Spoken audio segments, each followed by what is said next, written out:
कक्षा 10 विषय हिंदी।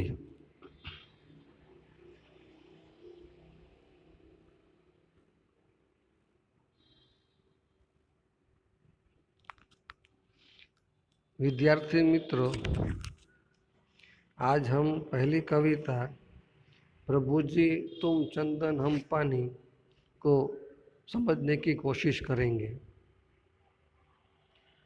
रैदास द्वारा रचित प्रभु जी तुम चंदन हम पानी एक प्रार्थना गीत है।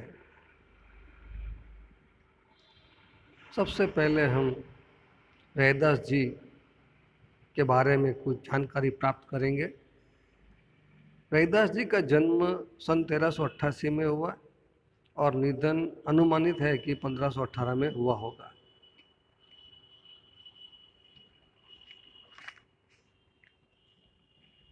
संत कुलभूषण कवि रैदास उन महान संतों में अग्रणी थे जिन्होंने अपनी रचनाओं के माध्यम से समाज में व्याप्त बुराइयों को दूर करने में महत्वपूर्ण योगदान किया। इनकी रचनाओं की विशेषता लोकवाणी का अद्भुत प्रयोग रही है, जिससे जनमानस पर इनका अमिट प्रभाव पड़ता है। संत कवि रैदास कबीर के समकालीन महान संत थे और उनको रविदास के नाम से भी जाना जाता है। ये माना जाता है कि संत रामानंद जी के शिष्यों में से एक थे। वो काशी में रहते थे। रैदास जी पढ़े लिखे नहीं थे, मगर उनकी साधना उच्च प्रकार की थी। उनके पदों में अनन्य भक्ति भाव की अभिव्यक्ति है। रैदास जी ने भक्त और भगवान के अटूट संबंध की पुष्टि अपने पदों में की है। आत्मा परमात्मा का मिलन सोने में सुगंध की भांति उत्तम बतलाया है। उनके पद बहुत लोकप्रिय हैं। उनके कुछ पद गुरु ग्रंथ साहिब में प्रकाशित संग्रहित है। बोलचाल की सरल सहज भाषा में 200 से अधिक पद हैं। यहाँ संकलित पद में रैदास कहते हैं कि प्रभु जी मैं हर हाल में आपके निकट रहता हूँ।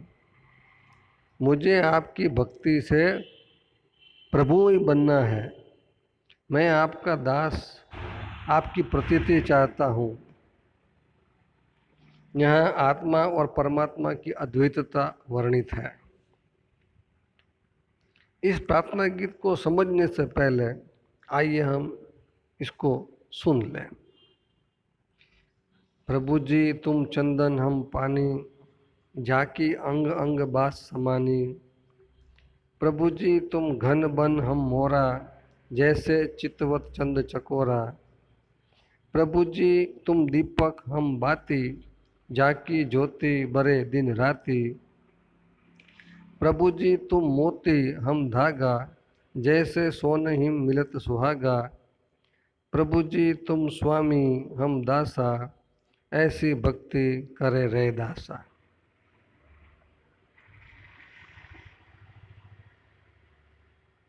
आइए हम कुछ शब्दों के अर्थ जान लें। घन यानी बादल, मोरा यानी मोर पक्षी, चित्तवत यानी देखना, चंद यानी चंद्र, चकोर तीतर जैसा एक पक्षी है जो चंद्र की ओर देखता रहता है। बाती यानी कि वाट, ज्योति यानी ज्योति, बरे यानी जलती है।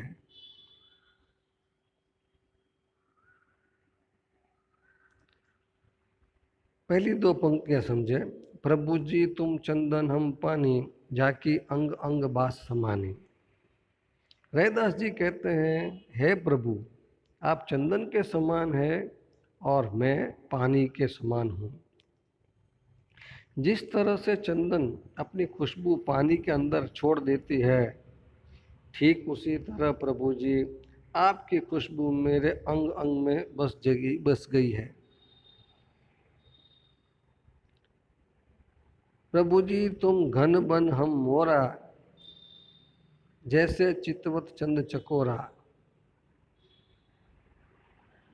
प्रभु जी आप बादल के समान हैं और मैं मोर के समान हूँ।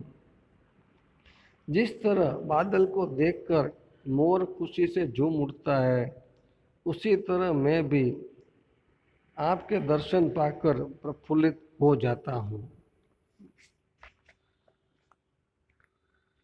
जैसे चकोर दिन रात चंद्रमा की ओर निहारता रहता है, ठीक उसी तरह प्रभु जी मैं आपकी राह दिन भर देखता रहता हूँ। प्रभु जी तुम दीपक हम बाती, जाकी ज्योति बरे दिन राती। प्रभु जी आप दीपक के समान हैं, जो दिन रात अपने प्रकाश से सबको प्रकाशित करता है, और मैं उसमें लगने वाली बाती के समान हूँ, जो दिन रात जलता रहता हूँ।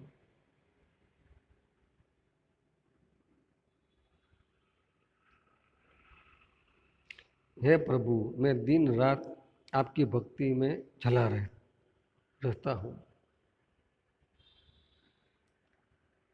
प्रभु जी तुम मोती हम धागा, जैसे सोन मिलत सुहागा। हे प्रभु आप मोती के समान हैं और मैं उसमें पिरोए जाने वाले धागे के समान हूँ। जैसे मोती अपने प्रकाश से सबको उज्जवल कर देता है और उसमें लगा हुआ धागा उसके प्रकाश में दबा रहता है, मैं उस धागे के समान हूँ।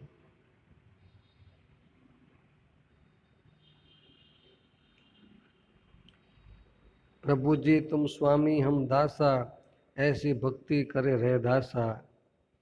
हे प्रभु आप मेरे स्वामी हैं और मैं आपका दास हूँ।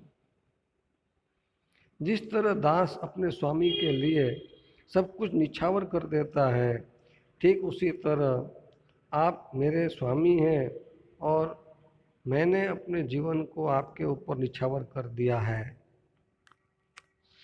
तो विद्यार्थी मित्रों, इस कविता में हमें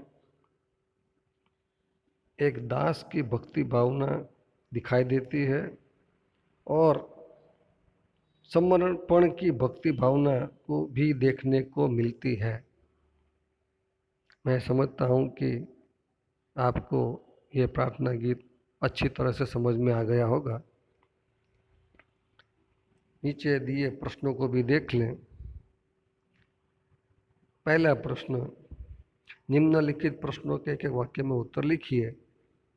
उसमें पहला प्रश्न है प्रभु चंदन है तो भक्त क्या है। तो पहली पंक्ति में बताया गया कि प्रभु जी तुम चंदन हम पानी। दूसरा प्रश्न, भक्त दीपक बनकर क्या चाहता है। तो प्रभु जी तुम दीपक हम बाती, जागी ज्योति बरे दिन राती।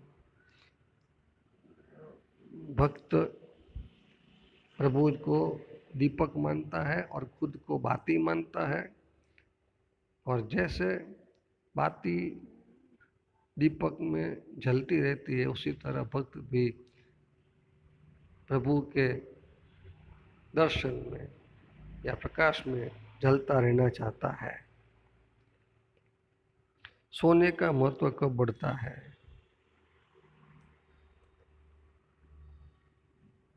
मोतियों वाली जो माला सोने के धागे से पिरोई जाती है, तो भक्त कहते हैं कि धागे की कीमत मोतियों के प्रकाश से बढ़ जाती है। उसी तरह भक्त भी भगवान की हाजिरी में अपना महत्व